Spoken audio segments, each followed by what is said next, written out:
പുതിയ വാർത്ത എത്തുകയാണ്. സ്മാർട്ട് സിറ്റിയുമായി ബന്ധപ്പെട്ട് സ്മാർട്ട് സിറ്റി പദ്ധതിയിൽ നിന്ന് ടീകോമിനെ ഒഴിവാക്കുമ്പോൾ നഷ്ടപരിഹാരം നൽകാനുള്ള തീരുമാനം നിയമോപദേശത്തിന്റെ അടിസ്ഥാനത്തിലാണ് സർക്കാർ കൈക്കൊണ്ടിരിക്കുന്നത്. വിദേശ മലയാളി വ്യവസായി അടങ്ങുന്ന പുതിയ സംരംഭകർ സ്മാർട്ട് സിറ്റിയിൽ എത്തും. പുതിയ പദ്ധതിയുടെ ഭാഗമായി ഇൻഫോ പാർക്കിനെയും ഉൾപ്പെടുത്തും ആ പദ്ധതിയിൽ. അർജുൻ, നിയമോപദേശത്തിന്റെ അടിസ്ഥാനത്തിലാണ് ഇത്തരത്തിൽ നഷ്ടപരിഹാരം നൽകുന്നത് എന്നാണ് അറിയുന്നത്. ഇതിൽ എന്തൊക്കെ വാദമുഖങ്ങളായിരിക്കും സർക്കാർ നിരത്താൻ പോകുന്നത്? ലക്ഷ്മി, ഇക്കാര്യത്തിൽ എങ്ങനെ 2007 ഉത്തരവ് കരാർ മറികടന്നുകൊണ്ട് നഷ്ടപരിഹാരം അങ്ങോട്ട് കൊടുക്കാനുള്ളൊരു തീരുമാനം സംസ്ഥാന സർക്കാർ എടുത്തു എന്നുള്ളത് സ്വാഭാവികമായി ഉയർന്ന ചോദ്യമായിരുന്നു. പക്ഷേ അതിന് സർക്കാർ നൽകുന്ന വിശദീകരണം കൃത്യമായിട്ടുള്ള നിയമോപദേശത്തിന്റെ അടിസ്ഥാനത്തിലാണ് ഇത്തരത്തിൽ ടീകോമിന് നഷ്ടപരിഹാരം നൽകാൻ നിശ്ചയിച്ചതെന്നാണ് സംസ്ഥാന സർക്കാർ വിശദീകരിക്കുന്നത്. ഈ ടീകോം ഈ പദ്ധതിയുമായി ബന്ധപ്പെട്ട് പിന്മാറാനുള്ളൊരു സന്നദ്ധത അറിയിച്ചിരുന്നു. ആ ഘട്ടത്തിൽ എങ്ങനെ ഈ പിന്മാറ്റം നടത്താമെന്ന് സംബന്ധിച്ചാണ് സംസ്ഥാന സർക്കാർ നിയമോപദേശം തേടിയത്. അതിൽ ആ നിയമോപദേശത്തിന്റെ അടിസ്ഥാനത്തിലാണ് ഈ പദ്ധതിയിൽ നിന്ന് ടീകോമിനെ ഒഴിവാക്കാൻ സംസ്ഥാന സർക്കാർ തീരുമാനിക്കുന്നതും.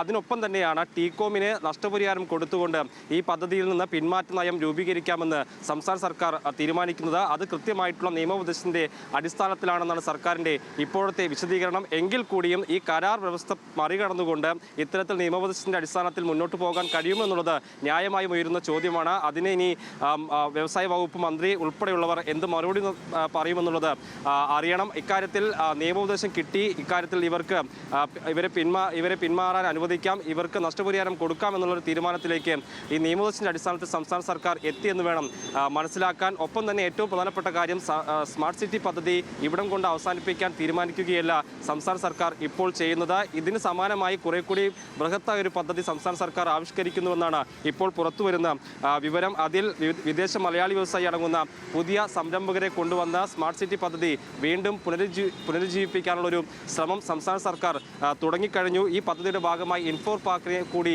ഈ പദ്ധതിയുടെ ഭാഗമായി ഉൾപ്പെടുത്താനുള്ള തീരുമാനം ഉണ്ടായിട്ടുണ്ട്. അതായത് ഇപ്പോൾ ഈ ഇത്രയും കാലം കഴിയുകയാണ് ഈ പദ്ധതി തുടങ്ങിയിട്ട്. അതിൽ ഏതെങ്കിലും തരത്തിലൊരു മുന്നോട്ട് പോക്ക് വിജയകരമായ പദ്ധതി പൂർത്തീകരിക്കാൻ കഴിയാത്തൊരു സാഹചര്യമുണ്ട്. പക്ഷേ അത് പുതിയൊരു സംരംഭകരെ എത്തിച്ചുകൊണ്ട് ഈ ടീകോമിന് സമാനമായി, ടീകോം ഒരു ദുബൈയിലെ പ്രമുഖരായിട്ടുള്ള സർക്കാരിന് കീഴിലുള്ള പ്രമുഖ കമ്പനിയാണ്, അതിന് സമാനമായ കമ്പനിയെ ഉൾപ്പെടുത്തിക്കൊണ്ട് ഇതിന് സമാനമായ ഒരു പദ്ധതി ആവിഷ്കരിച്ചുകൊണ്ട് സ്മാർട്ട് സിറ്റി പദ്ധതി വീണ്ടും പുനരാരംഭിക്കാനുള്ള ശ്രമം സംസ്ഥാന സർക്കാർ നടത്തുകയാണ്. പാതി വഴിയിൽ ഇത് ഇട്ടിട്ട് പോകുക എന്ന വിമർശനങ്ങൾ അതിനെ പ്രതിരോധിക്കുക കൂടി സംസ്ഥാന സർക്കാരിൻ്റെ ലക്ഷ്യമാണ്. അതുകൊണ്ട് തന്നെ ഈ പദ്ധതി മുടങ്ങില്ല, ഈ പദ്ധതി കൂടുതൽ വിപുലമായി നടത്താമെന്ന പ്രതീക്ഷയാണ് സംസ്ഥാന സർക്കാരിനുള്ളത്. അതിൻ്റെ ശ്രമങ്ങൾ ഇപ്പോൾ തുടങ്ങിക്കഴിഞ്ഞു. അതിൽ വിദേശ മലയാളി സംരംഭകർ, ബിസിനസ്സുകാരായിട്ടുള്ള വിദേശ മലയാളി സംരംഭകർ ഉൾപ്പെടെയുള്ള ആളുകളുടെ പങ്കാളിത്തം ഉണ്ടാകും. അവരുടെ ശ്രമഫലം കൂടിയായിട്ടായിരിക്കും കൂടുതൽ നിക്ഷേപകർ എത്തിച്ചുകൊണ്ട് ബൃഹത്തായൊരു സ്മാർട്ട് സിറ്റി പദ്ധതി ആരംഭിക്കാൻ പോകുന്നത്. ലക്ഷ്മി, അർജുൻ, ഒരു കമ്പനിയെ ചുമതല ഏൽപ്പിച്ച് ഇത്രയും വർഷവും കാര്യങ്ങൾ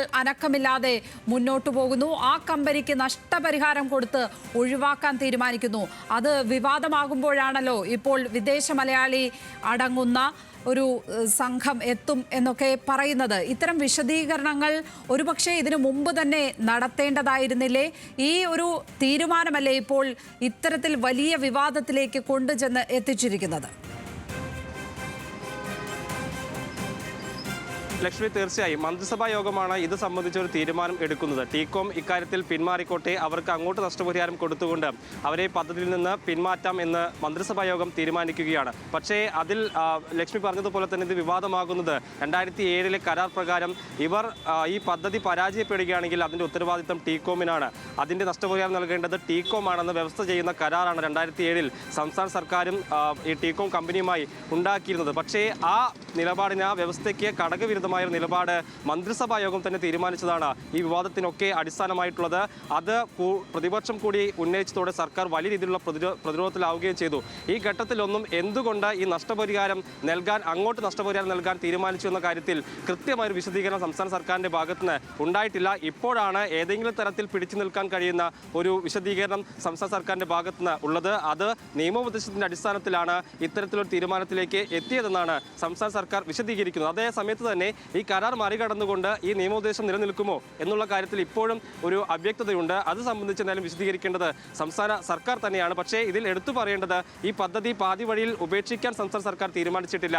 അത് കുറെ കൂടി വിപുലമായി പുനരുജ്ജീവിപ്പിക്കാനുള്ള ശ്രമം സംസ്ഥാന സർക്കാർ നടത്തുമെന്നുള്ള സൂചനയാണ് ഇപ്പോൾ പുറത്തു വരുന്നത്. ലക്ഷ്മി, സ്മാർട്ട് സിറ്റി പദ്ധതിയിൽ നിന്നും ടീകോമിനെ ഒഴിവാക്കുമ്പോൾ നഷ്ടപരിഹാരം നൽകാനുള്ള തീരുമാനം നിയമോപദേശത്തിന്റെ അടിസ്ഥാനത്തിൽ എന്നുള്ളതാണ് സർക്കാരിന്റെ ഭാഗത്ത് നിന്നുണ്ടാകുന്ന വിശദീകരണം.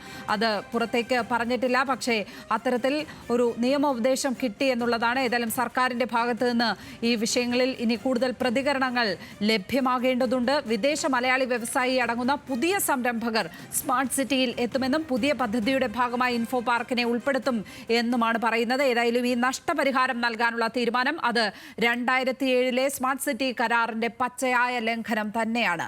അർജുൻ രാജാണ് തിരുവനന്തപുരത്ത് നിന്നും വിവരങ്ങൾ നൽകിയത്.